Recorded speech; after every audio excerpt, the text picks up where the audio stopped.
साखरेचं एक भयानक सत्य भारतातल्या 90% लोकांपासून लपवण्यात आले. कारण मोठमोठ्या साखर कारखान्यांपासून चॉकलेट्स, कोल्ड्रिंक्स, मिठाई, बिस्किटे, टॉफीज बनवणाऱ्या कंपन्यांचा फायदा व्हावा म्हणून. प्रोसेस्ड व्हाईट शुगर म्हणजेच आपल्या घरातली पांढरी साखर हे एक असं ड्रग आहे जे तुम्ही स्वतःच्या पैशाने किराणा दुकानातून तुमच्या घरी आणता. अनेक अभ्यासकांच्या मते दारू, सिगारेट यांच्या इतकं किंवा काही केसेसमध्ये त्यांच्यापेक्षाही जास्त नुकसान पोहोचवण्याची ताकद या ड्रगमध्ये. हे ड्रग तुम्ही आनंदानं तुमच्या मुलाबाळांना चहा, कॉफी, मिठाई, biscuits, cakes, pastries, chocolates, ketchup, cold drinks किंवा पॅकेज्ड फ्रूट ज्युसेसमधून खाऊ घालता आणि त्या बदल्यात त्यांना देता सततचा अस्वस्थपणा, चिडचिडेपणा, ओबडधोबड आणि बोजड शरीरे, हळूहळू निष्क्रिय होणारे मेंदू, fatty liver, diabetes, heart disease आणि ब्लड प्रेशरसारखे बरेच आजार. रोजची एक सिगारेट यापेक्षा खतरनाक ठरू शकतो व्हाईट शुगर घालून बनवलेला दिवसातील 3 कप चहा. याचा अर्थ सिगारेट कमी घातक आहे असं नाही, पण साखर सुद्धा तितकेच तुमच्या शरीरासाठी हानिकारक ठरू शकते. And this is reality. म्हणूनच जगातले मोठमोठे राजकारणी, बिझनेसमन, फिल्म इंडस्ट्रीतले कलाकार, sportsman, doctors, body builders, yoga guru, models थेट शुगर किंवा शुगर इन्व्हॉल्व असलेले कोणतेच पदार्थ खात नाही आणि म्हणूनच त्यांची त्वचा कायम ताजीतवानी दिसते. 70 वय होऊन सुद्धा ते 40ल्या व्यक्तींसारखे उत्साही दिसतात. जर तुम्ही सुद्धा सलग 30 दिवस साखर किंवा साखरेपासून बनलेले पदार्थ खाल्ले नाहीत तर तुमचं शरीर हलकं, ॲक्टिव्ह होतं, त्वचेवर ग्लो येतो, तुम्हाला छान झोप लागते आणि तुमचं शरीर परमनंट निरोगी होण्याच्या प्रवासाला लागतं. आजच्या व्हिडिओमध्ये आपण साखर कशी बनते, साखर आपल्यासारख्या सामान्य जनतेच्या पोटी का मारली, साखर मानवी शरीरासाठी किती घातक आहे, ती एकदम खायची बंद केली तर त्याच्या शरीरावर काय परिणाम होतात, साखर कशी एखाद्या घातक विषासारखी, नॅचरल साखर काय असते, ती कशातून मिळवावी, आपल्या शरीराला रोज किती आणि कोणत्या साखरेची गरज असते, त्यापेक्षा जास्त साखर खाल्ली तर काय होतं आणि तुम्ही साखर नाहीच खाल्ली तर काय होतं, या अशा सर्व प्रश्नांची उत्तरे जाणून घेणार आहोत. चला तर मग सुरू करू. सुरुवातीला वर्ल्ड हेल्थ ऑर्गनायझेशन म्हणजेच WHO या साखरेबाबत काय म्हणणे आहे जाणून घेऊ. WHO म्हणण्यानुसार दिवसातून तुम्ही अन्नातून जितक्या कॅलरीज मिळवता त्या कॅलरींच्या 10% कमी प्रमाणात ही साखर तुमच्या शरीरात गेली पाहिजे आणि शक्य असल्यास ते प्रमाण 5%पेक्षाही कमी ठेवण्याचा प्रयत्न तुम्ही केला पाहिजे. म्हणजे तुमचा रोजचा 2000 कॅलरीजचा आहार असेल तर नैसर्गिक असो वा प्रोसेस्ड फक्त 50 ग्रॅम साखर तुम्ही शरीरात घेतली पाहिजे. अमेरिकन हार्ट असोसिएशननुसार महिला आणि पुरुषांनी वेगवेगळ्या प्रमाणात साखर खावी. त्यांच्या मते जे पुरुष शारीरिक कष्ट करतात, घाम निघेस्तोवर व्यायाम करतात, त्यांनी दिवसातून फक्त छोटे 9 चमचे म्हणजेच 36 ग्रॅम साखर इंटेक करणं योग्य आहे. तर किमान व्यायाम करणाऱ्या महिलांनी दिवसातून 25 ग्रॅमपेक्षा जास्त शुगर शरीरात घेऊ नये. याशिवाय भारतीय ICMR 2024चा रिपोर्ट असं सांगतो की दररोज 25 ग्रॅमपेक्षा जास्त ॲडेड शुगर शरीरात घेतली तर ते प्रमाण हाय शुगर मानलं जाईल. तोच रिपोर्ट असंही सांगतो की प्रक्रिया केलेली साखर पूर्णपणे टाळावी. USDA संस्था सुद्धा ॲडेड शुगरचं प्रमाण 10%पेक्षा कमी ठेवण्याचा सल्ला देते. त्यांच्या म्हणण्यानुसार ऑलराऊंडर फूड जसं की नैसर्गिक फळे, भाज्या, संपूर्ण धान्य हे शरीरासाठी आवश्यक असणारी साखर मिळवण्याचा योग्य नैसर्गिक मार्ग आहे. आता तुम्ही म्हणाल, या सर्व आरोग्य संस्था साखरेबद्दल इतकं जागरूक राहायला का सांगतात? आता या प्रश्नाचं उत्तर तुम्हाला साखर खाण्याचे दुष्परिणाम ऐकल्यावर कळेल. WHO म्हणण्यानुसार प्रोसेस्ड शुगर म्हणजेच मुख्यतः पांढऱ्या साखरेमध्ये 0 पौष्टिक घटक असतात. हो, तुम्ही बरोबर ऐकलं. नो प्रोटीन्स, नो विटॅमिन्स, काहीच नाही. या उलट ही साखर शरीरासाठी घातकच जास्त असते. एका चॉकलेट बारमध्ये किंवा केकच्या तुकड्यात साधारण 30 ग्रॅम ॲडेड शुगर असू शकते. 150 ml चहाच्या कपात 2 चमच्यांनुसार 10 ग्रॅमपर्यंत ॲडेड शुगर असू शकते. असे 3 चहाचे कप रोज पिले तरी लठ्ठपणा, डायबिटीज, हृदयरोग होण्याची रिस्क वाढते. संशोधकांचं असं मत आहे की औद्योगिक पद्धतीने तयार केलेली साखर खाल्ल्यानंतर मेंदूत डोपामाइनचं प्रमाण वाढतं आणि हे डोपामाइन गोड पदार्थ खाण्याची किंवा एकूणच शरीराची भूक अजून वाढवतं. त्यामुळे गोड खाणं हे व्यसन बनतं.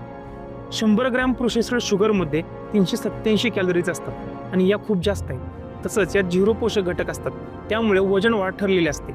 साखर अकाली म्हातारपण आणते. तुमचं वय आहे त्यापेक्षा अधिक वयस्कर दिसू लागतं. दरम्यान या साखरेचं सतत सेवन केलं तर रक्तातल्या ग्लुकोजचं प्रमाण वाढतं, त्यामुळे इन्सुलिनला प्रतिरोध होऊन डायबिटीस होतो. जास्त साखर किंवा गोड खाणाऱ्या लोकांमध्ये उच्च रक्तदाब, कोलेस्ट्रॉलची वाढ, हृदयविकार आणि स्ट्रोकचा धोका वाढतो. तसंच दात किडणे, हाडे ठिसूळ होऊन सतत दुखणे, पाचन क्रियेमध्ये बाधा निर्माण होणे, बद्धकोष्ठता असे आजारसुद्धा साखरेच्या अतिसेवनाने होतात. कारण शरीरातील अतिसाखरेचं प्रमाण कॅल्शियम आणि व्हिटॅमिन डीच्या शोषणात अडथळा निर्माण करतं. त्यानंतर साखरेतील फ्रुक्टोजच्या अतिसेवनामुळे थेट यकृतावर परिणाम होतो. याला non alcoholic fatty liver disease म्हणतात. ही स्थिती जास्त काळ उपचाराविना राहिली तर यकृताच्या कॅन्सरपर्यंत जाते. म्हणूनच डॉक्टर रॉबर्ट लस्टिंग साखरेला अल्कोहोल विदाउट द बज किंवा नवी तंबाखू असं म्हणतात. साखर एखाद्या ड्रगसारखी मेंदूवर परिणाम करते. तिचं ॲडिक्शन तुमची मेंटल हेल्थ खराब करते. साखर आपल्या मेंदूतील रिवॉर्ड सिस्टीम ॲक्टिव्ह करते, त्यामुळे आत्मिक आनंद जाणवतो. परिणामी सातत्यानं गोड खावं वाटतं. पण साखरेचं अतिप्रमाण स्मरणशक्ती बिघडवते, शरीरात नैराश्य आणि चिंता वाढवते. जर कुणी अचानक साखर खाणं थांबवलं तर त्याला विड्रॉवल सिम्पटम्स होतात. त्याचं डोकं दुखतं किंवा थकवा जाणवतो. त्याचा स्वभाव चिडचिडा होतो. त्यामुळं पुन्हा पुन्हा साखर खाण्याची इच्छा निर्माण होते. एका उंदरावर याचा प्रयोग करण्यात आला होता. त्याला काही दिवस नॉर्मल पाणी सोडून साखरेचं पाणी प्यायला दिलं. पुढे त्या उंदराला ते साखरेचं पाणी पिण्याची इतकी चटक लागली की तो नॉर्मल पाणी प्यायचंच विसरला. आणि त्याला जर साखरेचं पाणी दिलं नाही तर तो खूप वेळ बिहेव करायचा. म्हणजे दरवाजावर जोरजोरात डोकं आपटणे, तीव्र आवाज करणे, सैरभैर पळणे. त्याला गुंगी येण्याचं प्रमाण सुद्धा वाढलं. त्याचा मेंदू नॉर्मल उंदरांसारखा रिस्पॉन्स देत नव्हता. आणि हे सगळं नकळत अतिसाखर खाणाऱ्या माणसांसोबत सुद्धा होतं. मुळात साखर ही वेगवेगळ्या स्वरूपात उपलब्ध असते आणि प्रत्येक प्रकारच्या साखरेचा शरीरावर वेगवेगळा परिणाम होतो. ग्लुकोज प्रकारची साखर निसर्गतः आपल्या शरीरात म्हणजे रक्तात उपलब्ध असते. त्याला आपण ब्लड शुगर म्हणतो. आपण गहू, ज्वारी, तांदूळ, बाजरी, डाळी यांसारखे जे कार्ब्स असलेले पदार्थ खातो त्यातून हे ग्लुकोज तयार होतो आणि ते शरीरातील पेशींना एनर्जी पुरवतं. ग्लुकोज हा शरीराचा मुख्य ऊर्जा स्रोत आहे. दरम्यान हे ग्लुकोज कमी पडले की माणूस आजारी पडतो आणि प्रमाण वाढलं तरी त्याचा त्रास होतो. त्यामुळे त्याचं संतुलन राखणं गरजेचं आहे. दरम्यान नैसर्गिक आणि प्रक्रिया केलेली असे 2 साखरेचे मुख्य प्रकार पडतात. त्यापैकी नैसर्गिक साखरेमध्ये सर्व फळे येतात, ज्यात फ्रुक्टोज प्रकारची साखर असते. दूध, ज्यात लॅक्टोज असतं. धान्य किंवा कडधान्य आणि आंबलेल्या पदार्थात माल्टोज असतं. मध सुद्धा नैसर्गिक साखरेचा उत्तम स्रोत आहे. या पदार्थांमध्ये साखरेसोबत फायबर, विटॅमिन्स आणि मिनरल्स यांसारखी पोषक तत्वे असतात. त्यामुळे शरीराला त्यांचा जास्त फायदा होतो. नैसर्गिक साखर हळूहळू शरीरात विरघळते आणि त्यामुळे रक्तातील साखरेची पातळी अचानक वाढत नाही. पण ही साखर सुद्धा WHO ने सांगितलेल्या प्रमाणानुसार घ्यायची असते. सरधोपट खाऊन चालत नाही. सफरचंद, केळी, संत्री, खजूर, अंजीर, अननस, पपई अशा फळांमधून तुम्ही फ्रुक्टोज मिळवू शकता. थेट फळांचे ज्यूस किंवा चिक्कू, आंबा, द्राक्षांसारखी जास्त गोड फळे घेणं टाळा, कारण हे फ्रुक्टोज मेनली लिव्हरमध्ये जाऊन पचतं. जास्त प्रमाणात हे फ्रुक्टोज घेतलं तर त्याचा लिव्हरवर ताण येऊ शकतो आणि फॅटी लिव्हरसारखे आजार होऊ शकतात. तसंच जास्त वेळ काढून ठेवलेल्या फळांच्या ज्यूसमध्ये सुक्रोज तयार होतं आणि सुक्रोज प्रामुख्याने प्रोसेस्ड शुगरमध्ये आढळतं. भारतात प्रामुख्याने ऊसापासून ही प्रोसेस्ड शुगर बनवली जाते. त्यात व्हाईट शुगर, ब्राऊन शुगर, खडीसाखर आणि गूळ यांचा समावेश असतो.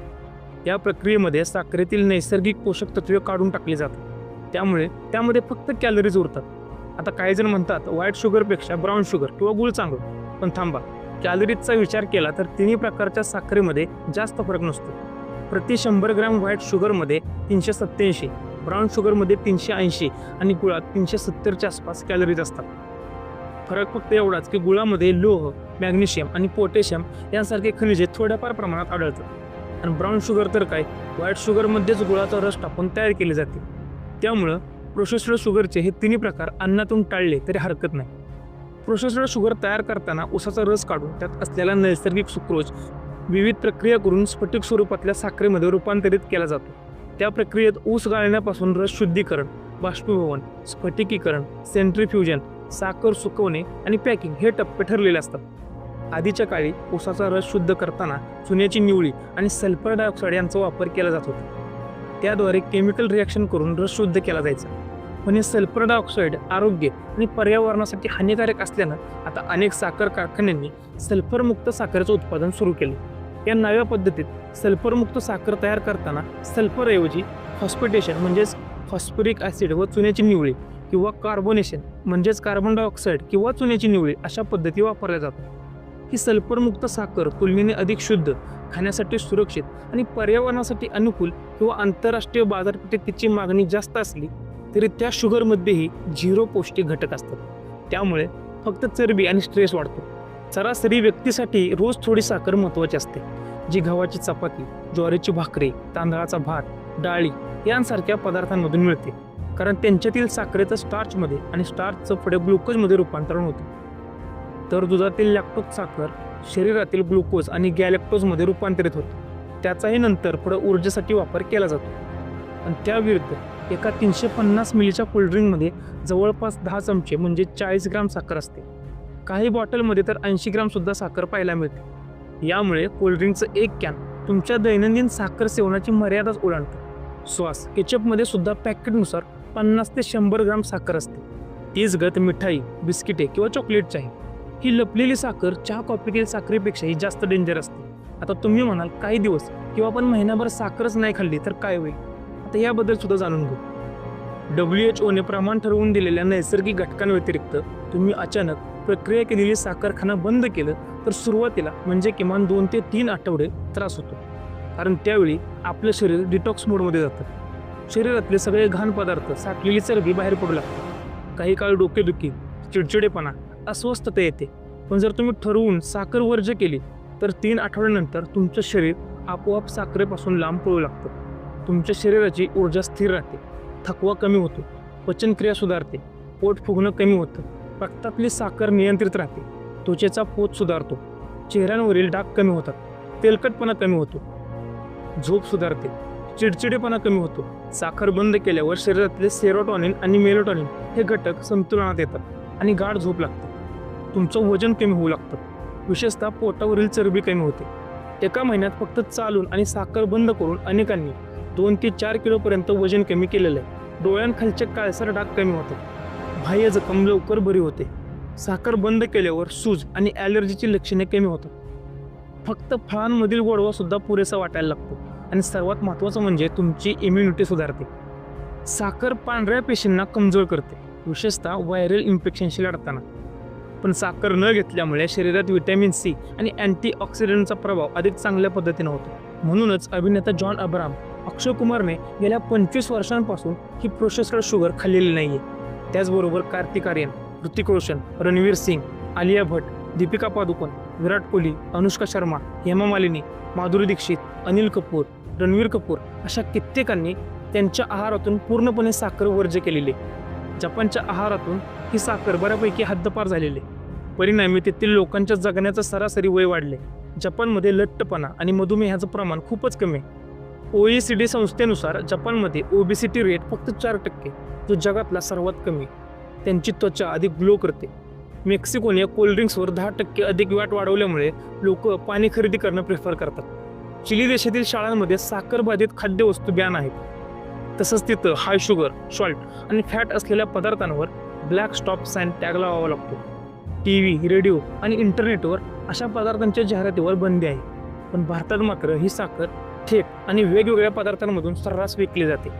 आपले सणवार, समारंभ या गोडाधोडाशिवाय पूर्ण होऊ शकत नाहीत. परिणामी भारतात सध्या 10 कोटीहून अधिक मधुमेही रुग्ण आहेत आणि 13 कोटी जवळपास प्री डायबेटिक अवस्था असलेले लोक आहेत. कंपन्या सुद्धा याचा फायदा घेत मार्केटिंग स्ट्रॅटेजी वापरून 50 मिलीच्या पॅकेटवर शुगर पर 100 ml इतकंच लिहितात किंवा थेट त्यात किती glucose, fructose, sucrose, starch, corn syrup यांचं प्रमाण आहे याचा उलगडा करत नाही. अशा वेळी आपण काय करायचं? तसे पदार्थच खरेदी करायचे नाहीत. आता तुम्हाला ही माहिती कशी वाटली आम्हाला कमेंटमध्ये सांगा आणि हा व्हिडिओ आवडला असेल तर लाईक आणि शेअर करा. सोबतच अशाच अभ्यासपूर्ण माहितीसाठी आपल्या कडकराव चॅनलला सबस्क्राईब करायला विसरू नका. धन्यवाद.